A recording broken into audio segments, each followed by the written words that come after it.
The jet wash from the 4 massive turbine engines was strong enough to knock a grown man over, but I didn't stumble. I just kept walking. The noise was deafening. A physical wall of sound that vibrated right through the soles of my shoes, yet over the roar of the engines, I could still hear my father screaming. He was clinging to the chain-link fence of the FBO, his face pressed against the wire mesh like a prisoner, hysterical with a terror that was entirely misplaced. "Sarah, get back here. That is a restricted asset," he shrieked, his voice cracking with panic. "They have snipers, Sarah. You're going to get us all arrested. Get down." I didn't turn around.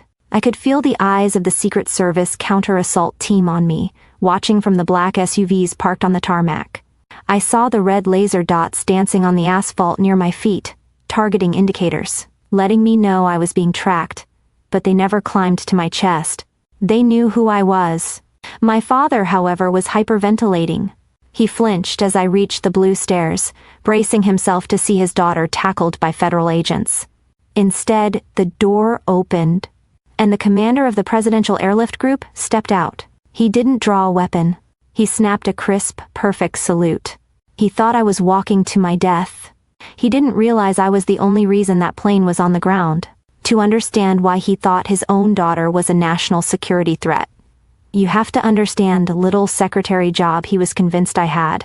It started 48 hours earlier at a steakhouse, the kind of place my father picked when he wanted to feel important. We were there to celebrate my brother, Kyle, the family's golden boy, who wore his unearned confidence like a tailored suit. Kyle had just obtained his license to fly single-engine Cessnas, a hobbyist certification, that my father treated like an induction into the astronaut corps. To Kyle, my father, Frank, a retired, mid-level airline manager who still barked orders like he was commanding a fleet, announced, raising his glass. A real aviator in the family. Finally, someone who understands the complexities of the sky. I took a sip of water, feeling the heavy, dense vibration of the phone in my blazer pocket. It wasn't a standard smartphone. It was a secure government-issued device with no camera and hard-lined encryption, the kind that only buzzed when the world was tilting on its axis. I slid it out under the table, just a quick glance to check the code. A coup was unfolding in the Eastern Hemisphere and the National Security Council was pinging my direct line for a threat assessment. "Put the toy away, Sarah," Frank snapped, his voice cutting through the noise of the restaurant. He didn't even look at me, his eyes fixed adoringly on Kyle. "I just need to check this, Dad," I said quietly, thumbing the biometric lock. "It's work." Frank let out a sharp, dismissive laugh, a sound I had memorized over 30 years of being the invisible child. "Work? Sarah, please. Kyle is talking about aviation, aerodynamics, real work. Not that scheduling nonsense you do for the State Department. You're a gloried travel agent, honey. So show some respect for the people at this table who actually have careers." I looked at him, and I felt a cold, hard knot tighten in my chest. He saw a girl booking flights. He had no idea he was insulting the director of crisis response for the NSC or that. The scheduling nonsense I was handling was the only thing preventing a war. "You're right, Dad," I said, sliding the phone back into my pocket as the screen flashed urgent. "I wouldn't want to bore you." My father operated our household under a delusion of military precision, convinced that he was the commanding officer and the rest of us were unruly cadets. To him, the family unit wasn't a relationship. It was a rigid chain of command where he sat at the top, my brother. Kyle was his executive officer, and I was the incompetent logistics clerk who couldn't be trusted with a stapler. He would lecture me on tire pressure with the gravity of a sermon, shaking his head, and saying, "Sarah, a distinct lack of maintenance indicates a lack of character." He corrected the way I held my fork during Sunday dinners, treating me like a toddler, and constantly referenced his 30 years in aviation management, which was really just mid-level scheduling for a commercial airline, as if he had personally rewritten the Federal Aviation Administration's rulebook. I listened to his lectures, and I usually just nodded, swallowing the bitter pill of his condescension. He saw a disorganized girl who pushed paper for a living. He had no idea that while he was explaining to me how to change a windshield wiper, I was mentally calculating the fuel load required for a C-17 Globemaster to bypass Russian airspace. If he could have seen my actual office, his head might have actually exploded. It wasn't a cubicle with family photos and a potted plant. It was the Situation Room in the basement of the West Wing, a windowless fortress of screens and silence where the air always smelled like ozone and stale coffee. I didn't file expense reports or book hotels. I authorized non-combatant evacuation operations in hostile zones. Just 3 days prior, I stood at the head of a mahogany table while a 4-star general, a man my father would have worshipped like a deity, waited for my go-ahead. "Madam Director," the general had said, looking directly at me, ignoring the room full of analysts, "we have actionable intelligence on the coup in the capital. JSOC is ready to initiate the NEO, but we need the National Security Council to sign off on the rules of engagement. Do we have a green light?" I held the lives of 300 diplomats and their families in my hands, dissecting satellite intel and weighing the geopolitical fallout of putting boots on the ground. I was the person the president looked to when the map turned red. But at home, I wasn't the director. I was just Sarah, the girl who couldn't be trusted to pack a cooler correctly. The conflict came to a head the morning of Kyle's big fly-in. The red phone in my pocket vibrated with a critic alert, the highest priority level available. The coup I had been monitoring overseas had gone kinetic, spiraling into violence faster than our models predicted. I needed to get to a skiff immediately to authorize the extraction. I tried to back out of the driveway, my heart pounding with the adrenaline of a looming international crisis, but Frank was standing behind my car, arms crossed. "Where do you think you're going?" He barked, slapping the hood of my sedan with the flat of his hand. "Dad, I have to work. It's an emergency," I pleaded, trying to keep the panic out of my voice. "I really can't go to the airfield today." He scoffed, a sound that dismissed my entire existence. "An emergency? Did someone double book a flight to Cleveland?" "Sarah, this is your brother's day. He is flying a plane. That is a tangible skill. You are not running off to answer emails." Then he did something that made my blood run cold. He reached into my open window and snatched the keys out of the ignition. "I am confiscating these," he announced, pocketing them with a smug sense of victory. "You are not ruining this with your selfishness. You're coming, you're watching him fly, and you're going to smile." I sat there, stunned. I was currently the acting national authority for a crisis that would be on the front page of the New York Times tomorrow, and my father had just grounded me like a teenager who missed curfew. The drive to the airfield was a surreal nightmare.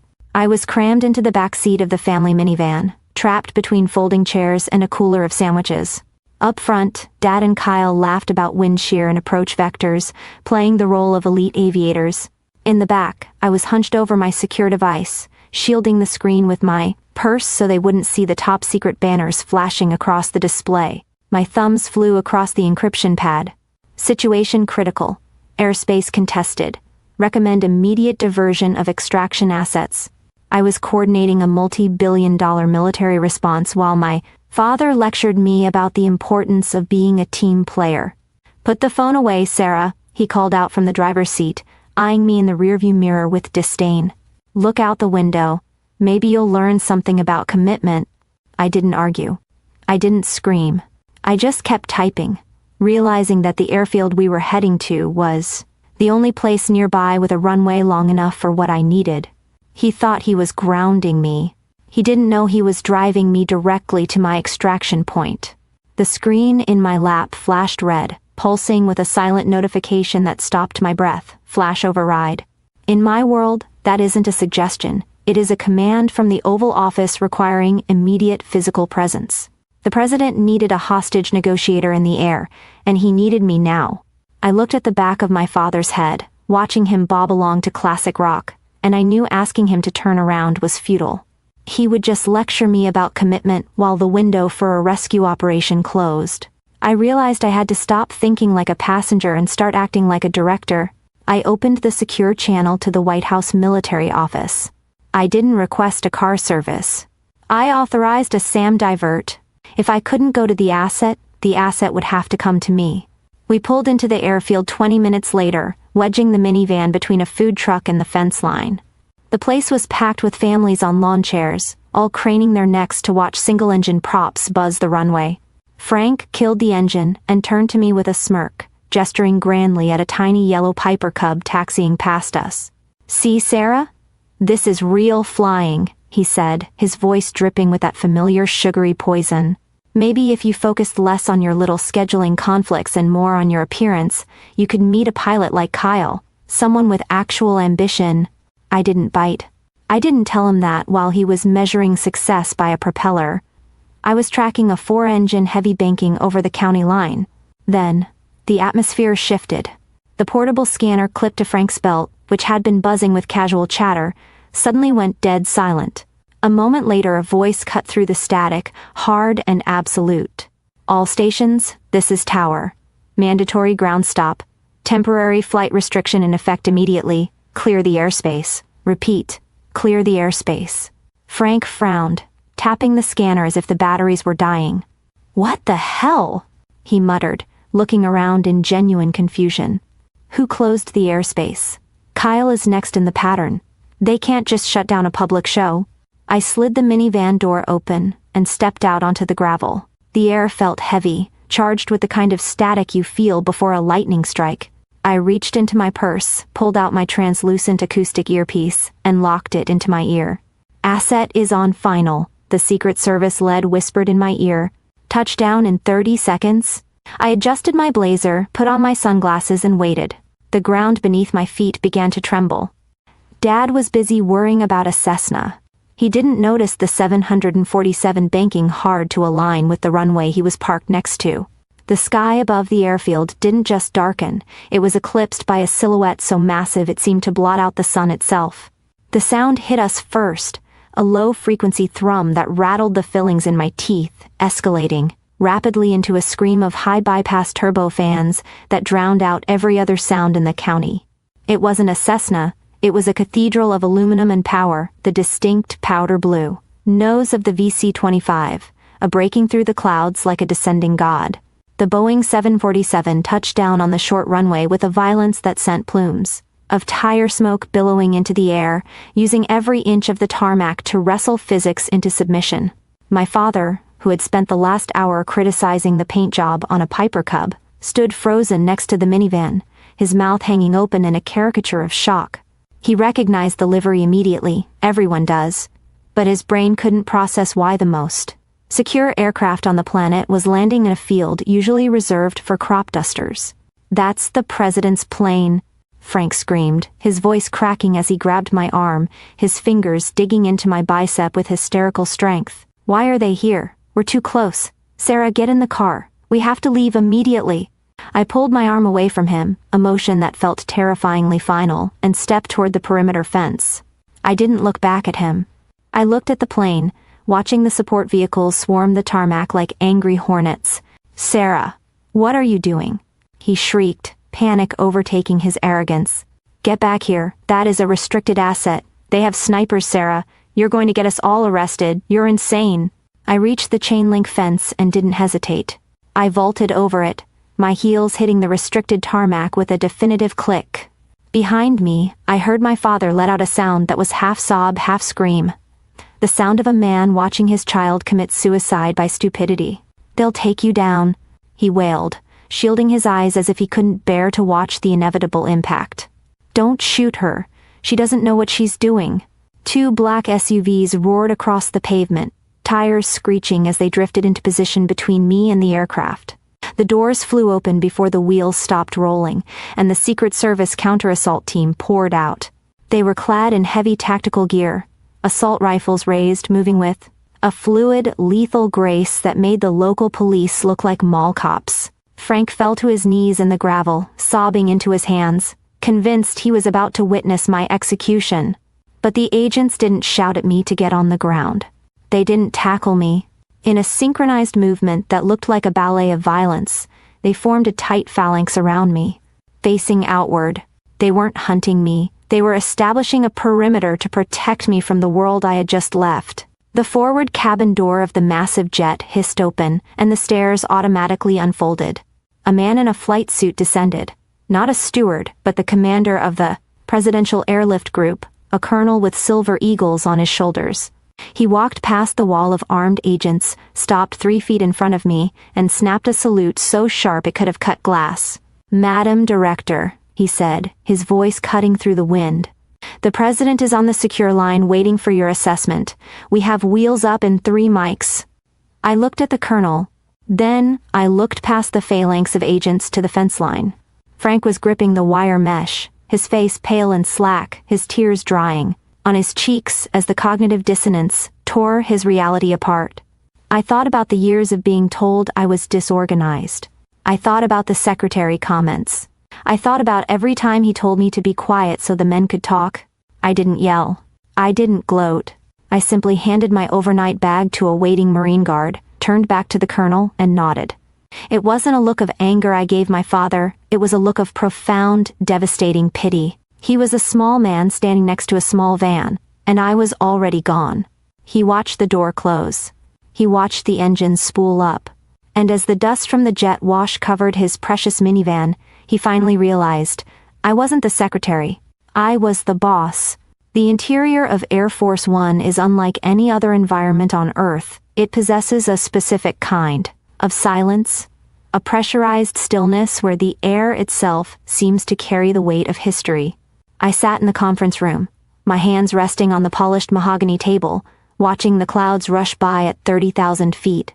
My heart was still hammering against my ribs, a frantic rhythm trying to sync with the steady, comforting hum of the engines, but my face remained a mask of professional detachment. The door at the head of the room opened, and the President of the United States walked in, flanked by his Chief of Staff. He didn't look like a monument or a news clip, he just looked like a tired man who needed answers. He sat down, opened the briefing folder I had prepared, and then paused, looking over the rim of his reading glasses at me. "Director," he said, his voice quiet but commanding. The pilot mentioned a disturbance at the extraction point. A group of people at the fence line seemed distressed. "Was that your family?" I froze. For a split second, the image of my father flashed in my mind, red-faced, screaming, clutching the chain-link fence like a prisoner of his own ignorance. I thought of the years of belittling comments, the constant comparisons to my brother, the way he had looked at me with genuine fear when he realized I held a power he couldn't comprehend. I thought about what the word family is supposed to mean: protection, support, a safe harbor. And then I looked at the man sitting across from me. A man who trusted me with the safety of the nation. "No, sir," I said, my voice steady, betraying nothing of the earthquake inside me. "Just civilians. We're clear to proceed." That was the moment I finally left them. Not physically, that had happened on the tarmac, but spiritually. By classifying them as civilians, I wasn't just lying to the president. I was recategorizing them in my internal file structure. They were no longer the people whose approval I needed to survive. They were just people, bystanders to a life they had no clearance to enter. I never went back to the house. The thought of walking into that hallway, of smelling the stale coffee, and hearing the ghost of my father's lectures felt impossible. Instead, I hired a private courier service, a high-end firm usually reserved for diplomatic pouches, to retrieve my personal effects. I gave them a list, my clothes, my books, and the few photos that actually mattered. I didn't ask for the best daughter mug I'd bought Frank when I was 12. I didn't ask for the participation trophies they'd kept on a dusty shelf, while Kyle's flight certificates were framed in the living room. When the courier boxes arrived at my apartment in D.C., they smelled like the past, a musty, suffocating scent that I washed away with a single load of laundry. A week later, my phone vibrated. It wasn't the secure line, it was my personal cell. The name flashing on the screen was Dad. For a long time, I just stared at it. The old Sarah, the one who sat in the back of the minivan typing furiously while being told she was selfish, would have answered. She would have hoped for an apology. She would have wanted to hear him say, "I didn't know, Sarah. I'm sorry I underestimated you. I'm proud of you." But the director of crisis response knows that hope is not a strategy. I let it go to voicemail. I listened to the message later, sitting on my balcony with a glass of wine, looking out over the city lights. "Sarah, it's Dad," the voice said. He sounded breathless, excited in a way that made my stomach turn. There was no shame in his tone. No hesitation. "Look, the neighbors, they saw the plane. The whole town is talking. They know it was you. Listen, Mrs. Higgins next door, her son is trying to get into the academy, and frankly with that kind of pull, I was thinking you could get Kyle an interview with the Air Force recruiter downtown. If you can get a 747 to pick you up, surely you can make a phone call for your brother. Call me back." The message ended with a click. I put the phone down on the table, and I felt absolutely nothing. No anger, no sadness, just a profound, hollow clarity. He had seen the impossible. He had watched the sky open up and deliver the ultimate symbol of authority to his daughter's feet.